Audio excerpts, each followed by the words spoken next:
जय हिंद दोस्तों, आप लोगों का स्वागत है आपके अपने इस यूट्यूब चैनल लक्ष्य सिविल सेवा संस्थान दिल्ली में। देखिए दोस्तों, आप लोग जो है कल शाम से देख रहे होंगे कि आपके ग्रुप में जो है जो 2022 नई शिक्षा मतलब ये 7वीं चरण के लिए जो नई मतलब नियमावली आई है 2022, उसको सभी ग्रुप में ये जो है आप देख रहे होंगे, यही है सर्कुलेट होते हुए आप लोगों ने देखा होगा। और इसमें जो एक बातें हैं कि इसमें मतलब जो शिक्षा सचिव हैं, अपर मुख्य सचिव दीपक सर, वहाँ इनका नाम है, ये सब कुछ है, डेट और भी दिया हुआ है, लेकिन सिग्नेचर नहीं है। लेकिन ये बहुत हद तक ये कहा जा सकता है कि ये जैसे मतलब ये अब है कि ये गलत है। अब जब तक सिग्नेचर नहीं होता या ऑफिशियली जो वेबसाइट है वहाँ से जारी नहीं होता है तब तक ये बोला जा सकता है। लेकिन ये नियमावली लगता है कि सही है। इस नियमावली को देखते हैं, इसमें बहुत अच्छी अच्छी बातें भी कही गई है। और जो लोग सीटेट पास नहीं हैं वो आप लोगों को बरगलाने का प्रयास करेंगे। लोग जो अपना मतलब इसमें जो बताया गया है कि किस क्राइटेरिया से आपका मेरिट बनेगा, उस क्राइटेरिया के हिसाब से पहले जो जिनका 60 70 80 बनता था वो जो है 50 55 60 पर जा रहा है। तो सबको ये डर लग रहा है कि ऐसा मतलब होगा या नहीं होगा। तो देखिए, ऐसा सब के साथ होगा। जो कोई भी नियमावली बनेगी या कोई भी क्राइटेरिया इस तरह का होगा कि मतलब नए तरीके से मेरिट बने, तो जिनका पहले ज़्यादा था उनका भी कम होगा और जिनका पहले से कम था उनका भी कम होगा। इसमें सबसे मजबूत जो पॉइंट है, सबसे अच्छी बातें हैं कि देखिए, अगर मतलब 1 लाख 1.5 लाख या 1.25 लाख जो भी रिक्तियाँ आती है, तो सबसे बड़ी बात है कि 50% सीट सपोज करिए कि महिलाओं के लिए आरक्षित है। लेकिन अगर महिलाएं जिस सीट पे जिस नियोजन इकाई में नहीं मिलती है, वहाँ ये चांस बन रहा है आपका कि महिलाओं के सीट पर महिला की अनुपस्थिति में उसी कैटेगरी के पुरुष अभ्यर्थी को जो है वहाँ मतलब मौका मिलेगा। तो ये बड़ी बातें हैं। तो देखिए, आप लोग सबसे पहले किसी दूसरे के बातों में मत जाइए, किसी के झांसे में मत जाइए। या अभी जो है एकदम सक्रिय हो गया है, जो होता है ना बरसाती मेढक सब, वो सब सक्रिय हो गए, चाह रहा है कि किसी भी तरीके से इस बहाली को फंसा दिया जाए। और सबसे बड़ी बातें हैं कि देखिए, आप लोग का जो आंदोलन चल रहा है हम लोगों का, ये बहुत ही ज़बरदस्त चल रहा है। और शिक्षा विभाग यही सब देख करके कि ये आंदोलन चल रहा है, ये मजबूत स्थिति में, तो हो सकता है कि कुछ इस तरह का कुछ ऐसा काम करें कि इसको लीक किया गया हो। ज़रूरी नहीं कि किसी दूसरे लोग, हो सकता है शिक्षा विभाग के द्वारा ही लीक किया गया हो कि अभ्यर्थी ये सब देखेंगे तो मतलब ये समझ आएंगे काम हो रहा है और वैकेंसी आएगी ही तो हो आंदोलन थोड़ा ढीली पड़ जाएगा या लोग उतना उत्साहित नहीं रहेंगे। एक रिक्वेस्ट और है कि 10 तारीख को जो है आंदोलन में आप सबों को पहुंचना। आप लोगों से रिक्वेस्ट है कि 10 तारीख को निश्चित रूप से सब पहुंचिए, क्योंकि 10 तारीख को आंदोलन की रूपरेखा कुछ अलग होगी और हो सकता है कि आप लोगों को नोटिफिकेशन भी देखने को मिल सकता है। इसीलिए 10 को सभी लोग पहुंचिए। देखिए, डिटेल से देखेंगे इस चीज़ों को, यहाँ हड़बड़ाने की ज़रूरत नहीं, क्योंकि ये जो है आपकी 2022 की नियमावली है और इसमें बहुत सारी बातें कही गई है। जो कुछ बातें जो है आप लोग को जानना ज़रूरी है, तो इसको हम लोग पूरे डिटेल से देखेंगे। इससे पहले एक चीज़ मैं आप लोग को दिखा देना चाहता हूँ। देखिए, यहाँ जो आप देख रहे हैं कि यहाँ लिखा हुआ है कि न्यूनतम 50% पदों पर होगी महिलाओं की नियुक्ति। और देखिए, 50 पे मान के चलिए कहीं पर 10 सीट है तो इसका 50% 5 सीट होता है, तो 5 पर महिलाओं को होगा और 5 सीट पर जो है आपको पुरुष की नियुक्ति होगा। लेकिन कहीं 11 सीट है तो उस स्थिति में क्या होगा, तो 11 सीट होगा, मतलब ये क्या है, ऑड नंबर है, विषम संख्या है। तो विषम संख्या में जो लास्ट सीट है, मतलब 11वां जो सीट होगा वो महिला को दिया जाएगा। मतलब 10 सीट, मतलब 11वां सीट अगर महिला को दिया जाएगा तो बचा कितना सीट, 10 सीट। और इस 10 सीट में ही 5 सीट पुरुष को और 5 सीट महिला को, मतलब लास्टली देखें तो महिला को कितना सीट मिल रहा है, 5 + 1 6 सीट मिल रहा है, मतलब 50% से ज़्यादा। लेकिन अगर मतलब जिस नियोजन इकाई में आप हैं, अगर वहाँ महिला उपस्थित नहीं है तो उस कंडीशन में पुरुष को वो सीटें जो है 1 सीट हो, 2 हो या जितना भी हो, पुरुष को वो सीटें दी जा सकती है। इसलिए बहुत ज़्यादा घबराने हताहत होने की स्थिति में आप लोग नहीं रहिए, क्योंकि मतलब ये जो नियमावली है निश्चित रूप से आप लोगों के हक में ही है और अच्छा ही है। और जो लोग सीटेट पास नहीं है वो किसी तरह से चाहते हैं कि आपका बहाली फंसे, तो उन लोगों के बातों में नहीं है। ये आंदोलन का पुरजोर तरीके से हर तरह से आप जहाँ भी हैं, अगर आप पटना नहीं पहुँच सकते हैं तो आर्थिक मदद करिए, जो मतलब सपोर्ट करिए उन लोगों का जो कोई विरोध कर रहे हैं, तो विरोध मत करने दीजिए, उनके सपोर्ट में खड़ा रहिए। करिए। अगर आप पटना जा सकते हैं, ऐसा भी तो नहीं है आप कहीं बहुत दूर होंगे, बिहार में कहीं है, तो आप निश्चित रूप से पटना पहुंचिए। और 10 तारीख को आंदोलन का जो मतलब रूपरेखा है वो कुछ अलग होगा, तो इसीलिए 10 तारीख को आप सब लोग पहुंचिए। लेकिन मतलब ये जो नियमावली है मुझे लगता है कि ये निश्चित रूप से सही ही है। तो इसमें एक चीज़ और देखिए, शिक्षकों की बहाली में अब सेंट्रलाइज आवेदन, जो सबसे बड़ा बात है कि सेंट्रलाइज आवेदन होगा। एक इसमें जो है थोड़ा सा मतलब ये कह सकते हैं कि जो अभ्यर्थियों के पक्ष में थोड़ा मतलब अच्छा नहीं कहा जा सकता, वो एक पॉइंट इसमें ये है कि इसमें ये बातें बोली गई है कि ये नियमावली में ऐसा नहीं दिया गया, बताया गया कि ये आगे जो आपके जो 7th फेज का नोटिफिकेशन आएगा उस टाइम में आपको बताया जाएगा कि एक लिमिटेशंस दिया जाएगा कि आप कितने अधिकतम नियोजन इकाई में मतलब जब फॉर्म आप भरेंगे ऑनलाइन है, सेंट्रलाइज है, ये तो अच्छी बात है कि अब पहले जैसे आप पूरे बिहार का भ्रमण नहीं करना होगा। मान के चलिए पहले लोग क्या करते थे, जितने बिहार में डिस्ट्रिक्ट हैं अभ्यर्थी वो 6th फेज में या उससे पहले वाले चरणों में पूरे बिहार घूम घूम कर एक दूसरे जगह हजारों जगह फॉर्म भरते थे। इसमें जो है इसका लाखों रुपया बर्बाद होता था, लेकिन नौकरी तो आपको एक ही जगह करना है। लेकिन इसमें सबसे बड़ी बात है कि सेंट्रलाइज है, मतलब आपको एक बार ही, और उसमें भी ऑनलाइन है, ऑनलाइन तरीके से एक फॉर्म भरना है, उसके बाद आपको नियोजन इकाई चूज करने का जो है, देखिए शिक्षा विभाग तय करेगा अधिकतम ऑप्शन का प्रावधान। ये थोड़ा उतना अच्छा नहीं कहा जा सकता। मान के चलिए अगर 10 नियोजन इकाई का मतलब लिमिटेशंस दिया कि एक अभ्यर्थी 10 नियोजन इकाई में फॉर्म भर सकते हैं। मान के चलिए आपका जो है 70 मेधा, आपका जो मेरिट बन रहा है वो 70 बन रहा है। सपोज करिए 10 नियोजन इकाई में 100 सीट है, लेकिन उस 100 सीट में ये 70 वाले भाई साहब नहीं आते हैं, तो उस कंडीशन में आपका नियोजन नहीं होगा। तो इसमें ये डिमेरिट है, ये जो है इस चीज़ों से शिक्षा विभाग को अवगत कराया जाएगा। हाँ, ये देना चाहिए अगर आप सेंट्रलाइज ले रहे हैं तो आप मेरिट भी सेंट्रलाइज तरीके से बनाइए। उसी तरह से जो है आप वहाँ मेरिट बनाइए, जितना सीट है उतना अभ्यर्थी का आप चयन करिए, और फिर उनको मतलब एक तो ऑप्शन चूज करने का मतलब दीजिए कि आप कितने जगह चूज कर सकते हैं, कितने नियोजन इकाई में आप कहाँ कहाँ जा सकते हैं। लेकिन अगर वो उतने में आपको नहीं होता है तो आपकी अभ्यर्थिता जो है रद्द नहीं की जाएगी। आपको उसके अलावा भी, आप नहीं चूज किए उसके अलावा भी आपको कहीं मौका दिया जाएगा। देखिए ये बहुत ही संवेदनशील बातें हैं, अगर आप इस पर ध्यान नहीं देते हैं तो इससे बहुत अभ्यर्थियों को लॉस होगा। क्योंकि मान के चलिए आप जो कहा गया है कि अधिकतम ऑप्शन, मान के चलिए वो 10 जगह हो कि 50 जगह हो, कितने भी जगह हो, लेकिन वो लॉस तो कुछ ना कुछ पहुंचाएगा। तो इस बातों पर ध्यान देने की ज़रूरत है। शिक्षा विभाग से मतलब जो भी अभ्यर्थी मिलेंगे या शिक्षा विभाग जो टीम जाती है मिलने के लिए, इस बात पर ध्यान मतलब जो है उनका आकृष्ट कराएंगे कि सर ऐसा नहीं होना चाहिए। अधिकतम लिमिटेशन आप नहीं, अगर आप सेंट्रलाइज फॉर्म ले रहे हैं तो ये बातें भी आप जो है मेरिट भी सेंट्रलाइज तरीके से ही निकालिए। और ये जो शिक्षकों की बहाली की ये जो नियमावली आई है 2022, ये 7वें चरण से लागू होगा। और इसमें एक सबसे बड़ा बात ये भी है कि एक तो सेंट्रलाइज है, उसके बाद ऑनलाइन है, और जो आप लोगों की मांगे थी कि एकदम डोमिसाइल लागू होना चाहिए, मतलब सिर्फ बिहार के अभ्यर्थी इसमें अप्लाई कर सकें।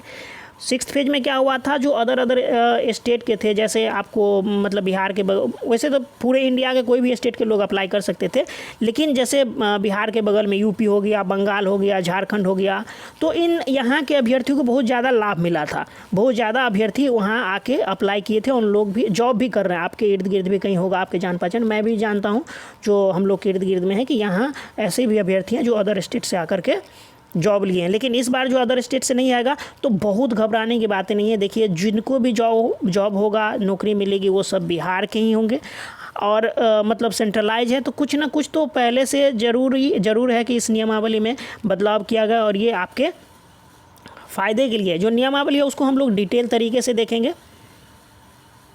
इस चीज़ को आप लोग पढ़ लीजिए। इसमें शिक्षकों की बहाली जो होगी, ये यहाँ लिखा हुआ है, शिक्षा विभाग द्वारा अधिसूचना के माध्यम से विकल्प देने की अधिकतम सीमा, मतलब आप कितने ऑप्शन चूज कर सकते हैं, निर्धारित की जाएगी। वेब पोर्टल से नियोजन इकाईवार, संवर्गवार, विषयवार एवं कोटिवार तैयार किए गए चयन सूची संबंधित नियोजन इकाई को ऑनलाइन अग्रसरित की जाएगी, जिसमें अभ्यर्थियों के आवेदन पत्र एवं उनके द्वारा संलग्न किए गए प्रमाण पत्र, अंक पत्र होंगे। मतलब आप जब फॉर्म भरेंगे तो आपके जो कुछ प्रमाण पत्र है, अंक पत्र है, वो भी आपको अपलोड करना होगा। चयन सूची में अंतिम रूप से संबंधित नियोजन इकाई को अग्रसरित करने के पूर्व आवेदन पत्र के साथ दिए गए प्रमाण पत्रों का मिलान अभ्यर्थी द्वारा पोर्टल पर दी गई जानकारी से करने की प्रक्रिया के संबंध में विभाग द्वारा अलग से दिशा निर्देश जारी किया जाएगा। वो कैसे मैच करेगा वो अलग बातें हैं, लेकिन ये नहीं होना चाहिए। इसमें ये थोड़ी सी खामियां हैं, बहुत सारे अच्छाइयाँ भी है तो थोड़ी सी खामियां भी है।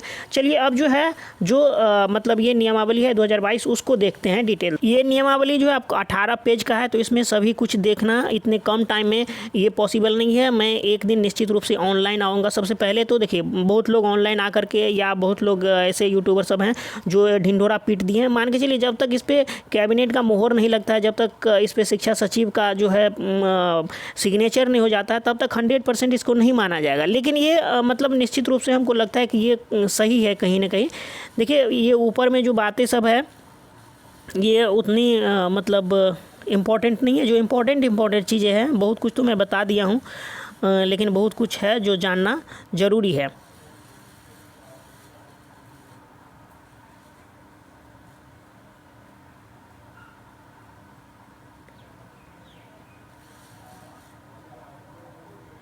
देखिए ये पॉइंट जो है बहुत इंपॉर्टेंट है, इस चीज़ को आपको देखना है। देखिए ये जो 7 नंबर आप देखेंगे, इसका पहला पॉइंट देखिए 7 नंबर पहले देख लें। नगर प्रारंभिक शिक्षक की नियुक्ति हेतु सामान्य अर्हता, मतलब क्या क्या जो है क्राइटेरिया है निम्नवत होगी।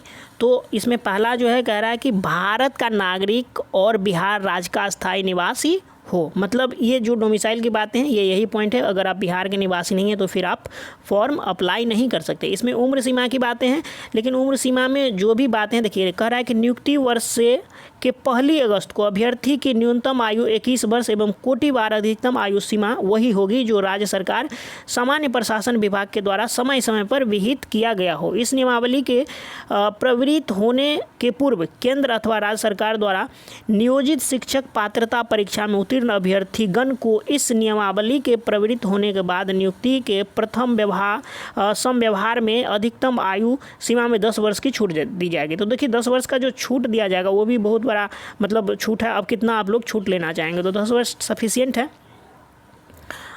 तो एक चीज़ और देख लीजिए, यहाँ पर जो है कह रहा है कि नगर प्रारंभिक शिक्षक के मूल कोटि संवर्ग, मतलब 1 to 5 के लिए, कक्षा 1 से 5वीं के लिए सभी पद सीधी नियुक्ति से भरे जाएंगे। मतलब जो भी सीटें आएगी 1 to 5 में 50,000, 60,000, 70,000 जो भी सीटें आएगी उसको जो अभी नियुक्ति होगा 7वें चरण में वो सीधी नियुक्ति से भर दी जाएगी। इस पद पर नियुक्ति हेतु शैक्षिक एवं प्रशैक्षिक योग्यता निम्नवत होगी।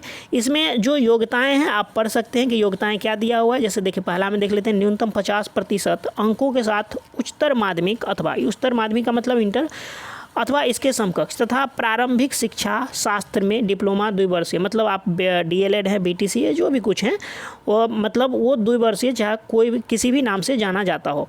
उसके बाद देखिए न्यूनतम 45% अंकों के साथ उच्चतर माध्यमिक मतलब इंटर जो है। उसके बाद एवं प्रारंभिक शिक्षा शास्त्र में 2 वर्षीय डिप्लोमा चाहे किसी भी नाम से दिया गया हो, जो राष्ट्रीय अध्यापक शिक्षा परिषद मानदंड मान्यता मानदंड या क्रियान्वयन 2002 के नियम के अनुसार प्रस्तावित किया गया हो।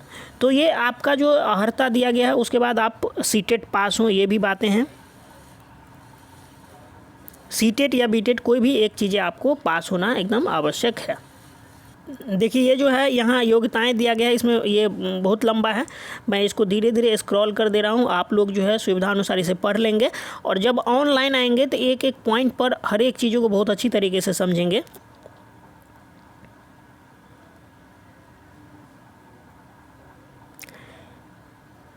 देखिए एक चीज़ यहाँ सब्जेक्ट कम्बिनेशन की बातें भी कही गई है। एक चीज़ यहाँ देखिए, ये जो है कह रहा है कि नगर प्रारंभिक शिक्षकों के स्नातक कोटि का संवर्ग कक्षा 6 से 8 मध्य विद्यालयों में स्नातक कोटि कक्षा 6 से 8 के शिक्षकों के विषयवार निम्न पदों पर नियुक्ति की जाएगी। गणित एवं विज्ञान शिक्षक, सामाजिक विज्ञान शिक्षक और भाषा शिक्षक। कह रहा है कि सामान्य कोटि 6 to 8 के लिए जो शिक्षकों के 50% पद सीधी नियुक्ति से भरे जाएंगे। जो अभी 7th फेज में नियुक्ति होगा, अगर 50,000 सीट आती है तो 50,000 में जो है आपको 25,000 मतलब उसका 50%, आधी सीटें सीधी नियुक्ति से भरी जाएगी, जबकि जो 50% है उसको सरकार रिजर्व रखेगी और उसको जो है प्रमोशन के द्वारा भरी जाएगी। ये 6th फेज में नहीं था, ये 7th फेज में लागू किया गया। अगर डायरेक्ट बहाली करता तो अधिक से अधिक अभ्यर्थियों को नौकरी मिलती, लेकिन अगर सरकार जो है 50% जो है सीटें रिजर्व रख लेती है। असल में देखिए, जब सरकार ये जो मतलब सभी डिस्ट्रिक्ट से सीट जो है जब सरकार के पास गई तो सरकार डर गया कि बहुत ज़्यादा सीट है, अब किस तरह से इसको जो है मतलब बरगलाया जाए अभ्यर्थियों को। मतलब सरकार एक तो सबसे सरकार खुद निगेटिव है, वो नहीं चाहती कि अभ्यर्थियों को जॉब हो। अगर सीटें आप डायरेक्ट यहाँ से नियुक्त कर सकते हैं। अब 50% सीट भरने का क्या मतलब, अगर 50,000 सीट भी आती है तो सिर्फ 25,000 सीट पर मतलब नौकरी दी जाएगी और 25,000 सीट खाली रख दिया जाएगा। फिर धीरे धीरे उसको जो है प्रोन्नति के द्वारा, प्रमोशन के द्वारा भरा जाएगा। ये सब सरकार की नीतियाँ हैं जो गलत है। यहाँ एक चीज़ और देख लीजिए, यहाँ जो सीधी नियुक्ति हेतु चयन, मतलब अभी जो आप लोग का 7th फेज में चयन होगा, उसके लिए जो है ये क्या क्या अर्हता होनी चाहिए इसको बताया गया है। तो इस चीज़ को जो है आप लोग पढ़ सकते हैं। यहाँ आप देखेंगे तो कम से कम 50% स्नातक या स्नातकोत्तर तथा बीएड, मतलब 50% होना चाहिए। और ये 45% अंकों के साथ स्नातक एवं शिक्षा शास्त्र में डिप्लोमा, बीएड जो इस संबंध में समय समय पर जारी किए गए राष्ट्रीय अध्यापक शिक्षा परिषद मान्यता मानदंड तथा क्रियाविधि नियमों के अनुसार प्राप्त किया गया। ये अर्हता है, इसको आप पढ़ सकते हैं अच्छे से। मैं धीरे धीरे स्क्रॉल करता हूँ, लेकिन डिटेल से बाद में देखेंगे, ये चीज़ें आपको समझ आ जाएगी। यहाँ आप देखेंगे केंद्र अथवा बिहार सरकार द्वारा 6 से 8 तक पढ़ाने के लिए शिक्षक के रूप में नियुक्ति हेतु आयोजित शिक्षक पात्रता परीक्षा टीईटी में उत्तीर्ण, ये मतलब आपको टीईटी पास होना अनिवार्य है।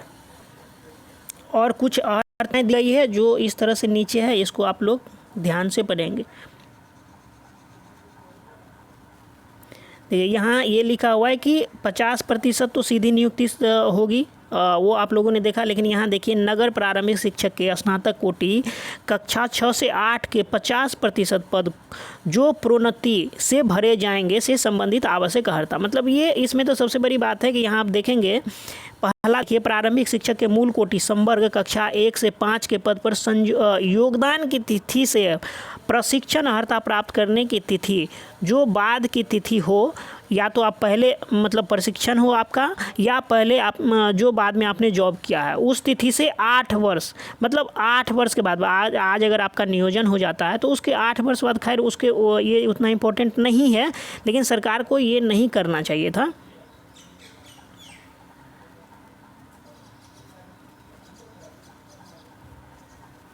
ये जो है ये गौ में दिया हुआ है कि मूल कोटि संवर्ग 1 to 5 के विशेष शिक्षकों के लिए, ये जो विशेष शिक्षक जो स्पेशल जैसे दिव्यांग बच्चों के लिए होता है, ये उनके लिए दिया गया है। यहाँ आप देखेंगे रिक्तियों का आकलन कैसे होगा, ये तो अभी रिक्तियों का आकलन चल ही रहा है। नियुक्ति की प्रक्रिया क्या होगी,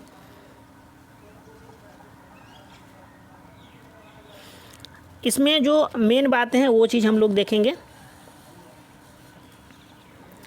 देखिए, इसमें एक चीज़ें ये देखना ज़रूरी है, इस चीज़ को देखिए। ये जो है कह रहा है कि सीधी नियुक्ति से भरे जाने वाले पदों पर प्रत्येक विषय में जो सीधी नियुक्ति होगी उसमें जो है प्रत्येक विषय में न्यूनतम 50% महिला अभ्यर्थी की नियुक्ति की जाएगी।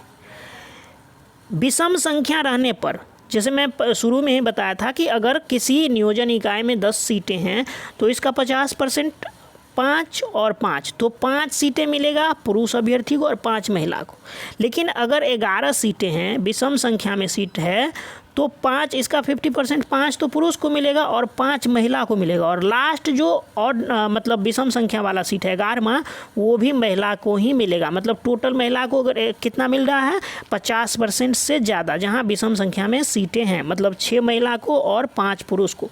लेकिन एक पॉजिटिव बात है कि अगर उस नियोजन इकाई में महिला अभ्यर्थी उपस्थित नहीं है तो वहाँ मतलब महिला अभ्यर्थियों की अनुपलब्धता की स्थिति में जो अगर वहाँ कोई पुरुष अभ्यर्थी उपलब्ध हैं तो उनको मतलब उनकी नियुक्ति उस नियोजन इकाई में होगी। तो ये चीज़ें हैं।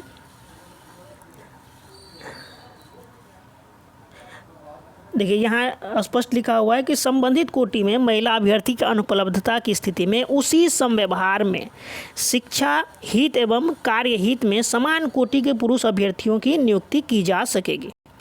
नियुक्ति की प्रक्रिया क्या होगी ये यहाँ बताया गया है। नियुक्ति प्रक्रिया जिला शिक्षा पदाधिकारी द्वारा समेकित रोस्टर अनुमोदनोपरांत नियोजन इकाईवार संवर्गवार विषयवार कोटिवार रिक्ति की सूचना निदेशक प्राथमिक शिक्षा को भेजी जाएगी।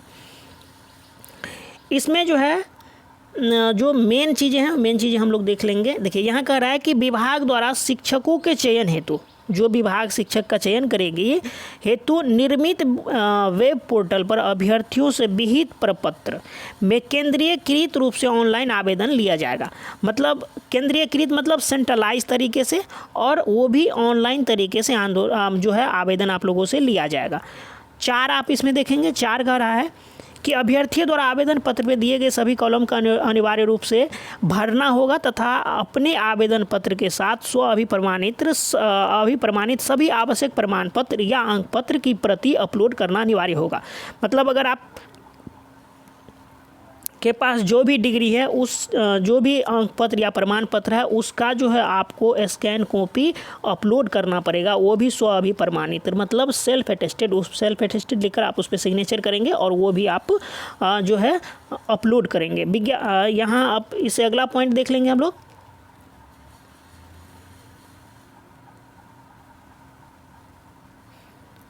देखिए ये कह रहा है कि विज्ञप्ति रिक्ति के अनुरूप विभिन्न नियोजन इकाई में चयन हेतु अधिमानता क्रम में अभ्यर्थी द्वारा अपना विकल्प दिया जाएगा। विभाग द्वारा अधिसूचना के माध्यम से विकल्प देने की अधिकतम सीमा निर्धारित की जाएगी। देखिए यही बहुत खतरनाक पॉइंट है, इस चीज़ को आप लोग यहाँ से स्क्रीनशॉट ले लीजिए और हर जो भी अभ्यर्थी हैं सबको अवगत कराइए इस चीज़ से। ये एक बहुत ही खतरनाक, ये सिंपल सा पॉइंट है लेकिन बहुत खतरनाक है। इसमें ये जो है कितने अभ्यर्थियों का नौकरी खा जाएगा उसका कोई ठीक नहीं है।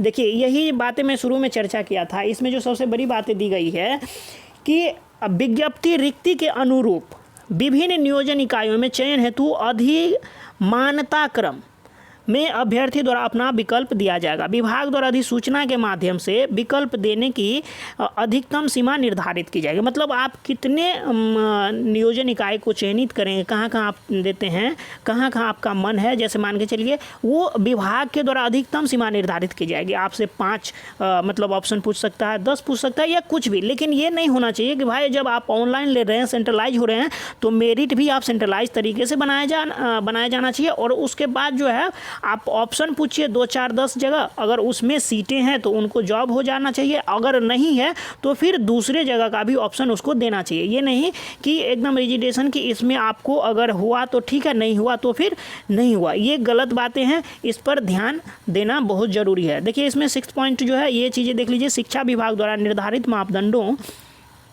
के अनुसार अभ्यर्थियों के मेधा अंक का निर्धारण निम्न प्रकार किया जाएगा। ये सबसे बड़ी बात है। आपका जो मेरिट जो 60-40 रेशियो आप लोगों ने सुना था जो पेपर में आया था, तो इस चीज़ को भी देखना जरूरी है। देखिए यहाँ मूल कोटि के प्रारंभिक शिक्षक नगर शिक्षक की नियुक्ति हेतु जो है मान के चलिए प्रारंभिक शिक्षक, देखिए इसमें क्या होगा, कुछ आपका जो 10th का मार्क्स है, इंटर का मार्क्स है, मतलब आपने 10th किया है, फिर 12th किया है, और फिर आपने जो भी प्रशिक्षण परीक्षा पास की है, मतलब आपने DLED किया है या वो जिस भी किसी नाम से जानता हो, सभी को मतलब 10th का मार्क्स जोड़ लीजिए। परसेंटेज जोड़ना आपको, मतलब 10th में कितना % है, फिर 12th में आपको कितना % है, और फिर आप जो प्रशिक्षण लिए हैं उसमें आपका कितना % है। जैसे आपने DLED किया है या जो भी कुछ किया है, उसके बाद क्या करना है आपको, 3 से डिवाइड करना है, ठीक है।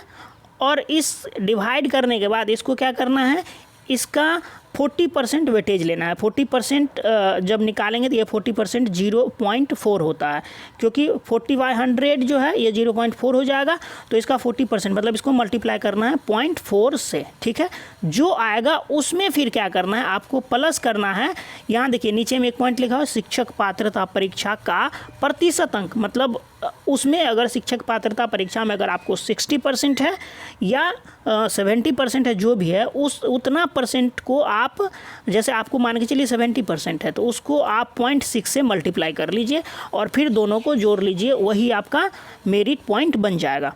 उसके बाद स्नातक कोटि मतलब स्नातक कोटि प्रारंभिक शिक्षक नियुक्ति के लिए मान के चलिए जब आप स्नातक लेवल पर अप्लाई करेंगे तो उसमें क्या होगा, देखिए पहले मतलब आपका 10th का मार्क्स, 10th का परसेंटेज, फिर इंटर का परसेंटेज, फिर जो आप ग्रेजुएट हैं या आप बीएड हैं, बीए हैं या बीएससी हैं या बीकॉम हैं, उसके बाद जो आपका प्रशिक्षण मतलब आप बीएड हैं या मतलब 2 वर्षीय हैं या 4 वर्षीय हैं, उसका परसेंटेज, सभी सिर्फ परसेंटेज को ऐड करना है, उसको 4 से डिवाइड करना है, उसको उसका 40% वेटेज लेना है। तो 40% वेटेज के लिए आप क्या करेंगे, 0.04 से मल्टीप्लाई कर लेंगे। देखिए 40% का मतलब क्या है, 40/100।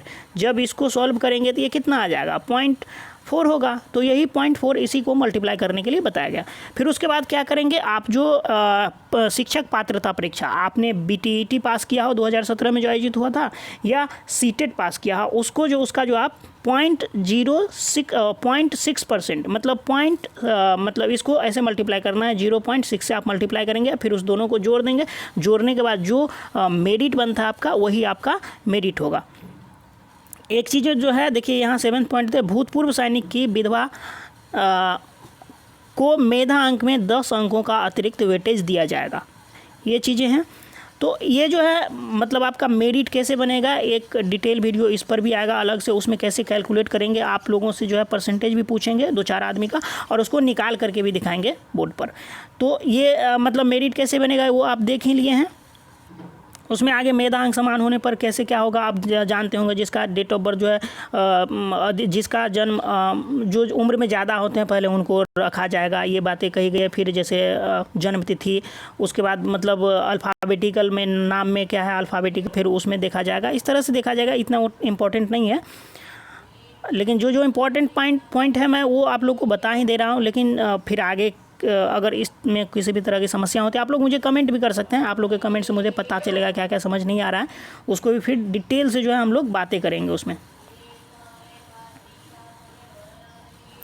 देखिए एक चीज़ और मतलब शिक्षा विभाग के द्वारा इसमें बहुत ही मतलब बड़ी चालाकी से, देखिए ये होता है ना कि आप हर चीज़ में चालाकी ही करेंगे। देखिए बड़ी चालाकी से इसको बनाएगा। देखिए यहाँ पर आप देखेंगे करा कि उपयुक्त चयन की प्रक्रिया को लागू करने में उत्पन्न किसी कठिनाई या गतिरोध को दूर करने हेतु समय समय पर आवश्यक दिशा निर्देश निर्गत करने की शक्ति प्रशासकीय विभाग में निहित, मतलब शिक्षा विभाग खुद के पास ये मतलब अथॉरिटी है उनके पास कि अगर कोई नियम या किसी कभी ये लगता है कि इसमें चेंज किया जाए तो वो समय समय पर इसको चेंज कर सकती है। एक बार इस तरह से एकदम संशोधित तरीके से निकालना चाहिए कि बहुत ज़्यादा चेंज ना करना पड़े। लेकिन शिक्षा विभाग ये खेलना है, असल में अभ्यर्थियों को धोखा देना है, खेलना है अभ्यर्थियों के साथ, उनके लाइफ के साथ खिलवाड़ करना है, इसलिए ऐसा कर रही है। खैर क्या कर सकते हैं, जो करना है उनको करे, लेकिन किसी तरह से जो अभ्यर्थी हैं बेरोजगार हैं उनको रोजगार मिले। अगर ऐसा नहीं करती सरकार तो ये 10 बार जो है आंदोलन ही करवाती। सरकार की नीयत ही अच्छी नहीं है।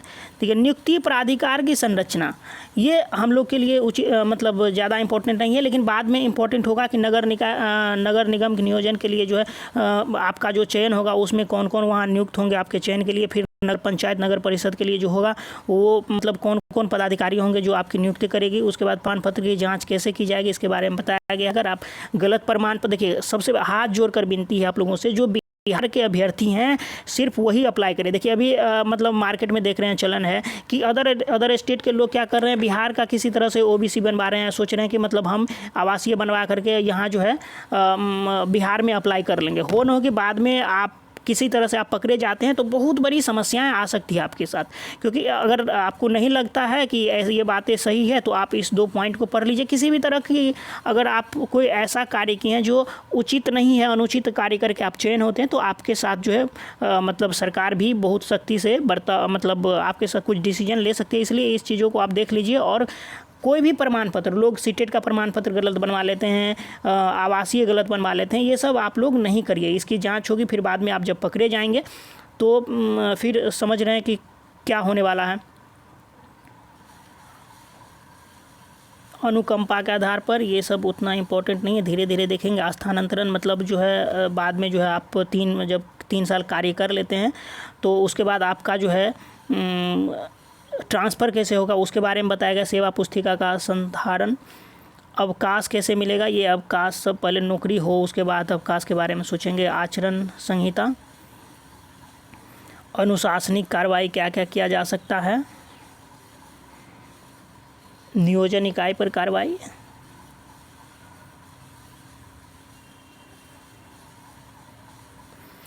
देखिए यही मेन बातें थी इस जो नियमावली है 2022 का, नई नियमावली 2022, इसमें यही मेन बातें थी। अगर आपको और कोई डाउट है तो आप मुझे कमेंट कर सकते हैं।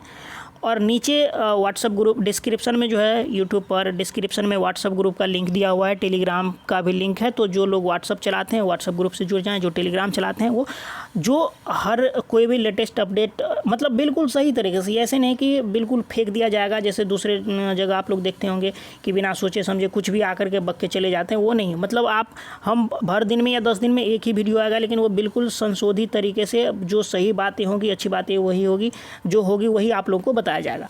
तो आप लोग वहाँ व्हाट्सएप ग्रुप से जुड़ सकते हैं। हाँ, किसी भी तरह की आपको इतना होने के बाद भी अगर आपको समस्या या कोई डाउट है तो आप मुझे पर्सनली कमेंट भी मतलब व्हाट्सएप पे मैसेज भी कर सकते हैं। और यहाँ यूट्यूब पे आप कमेंट कर दीजिए, आपके जो भी क्वेश्चन होंगे मैं अगले जो वीडियो आएगा उसमें आपका क्वेश्चन जो है निश्चित रूप से सामने रखा जाएगा, उसके बारे में भी सॉल्यूशन बताया जाएगा। लेकिन इसके बाद जब वीडियो आएगा तो उसमें निश्चित रूप से कैसे मेरिट बनेगा वो पॉइंट बाय पॉइंट देखेंगे, कौन कौन चीज़ें हैं। लेकिन सबसे पहले तो सरकार की तरफ से ये मोहर लगना चाहिए कि ये सही में ओरिजिनल है। तब तक हम लोग देख लिए हैं, लेकिन ये ओरिजिनल है ही, हो सकता है इसमें कुछ थोड़ा बहुत चेंज हो, या सरकार इसलिए शिक्षा विभाग पहले लीक कर दिया कि देखते हैं कि अभ्यर्थियों में क्या भूचाल आता है, इसमें क्या क्या संशोधित करवाना चाहते हैं, तो एक बार ही संशोधित करके निकाला जाएगा। वो भी चीज़ें भी हो सकती है, शिक्षा विभाग भी तत्पर है इसके लिए, इसमें कोई डाउट नहीं। हाँ, लेकिन समय बहुत ज़्यादा ले रही है, ये बहुत दुख की बातें हैं। चलिए इस वीडियो में इतना ही रखेंगे दोस्तों। Thanks for watching. आपका दिन शुभ हो। आशा करते हैं आपको ये वीडियो अच्छा लगा हो तो लाइक जरूर करिए, शेयर करिए अपने दोस्तों में अधिक से अधिक लोगों तक। तब तक के लिए जय हिंद।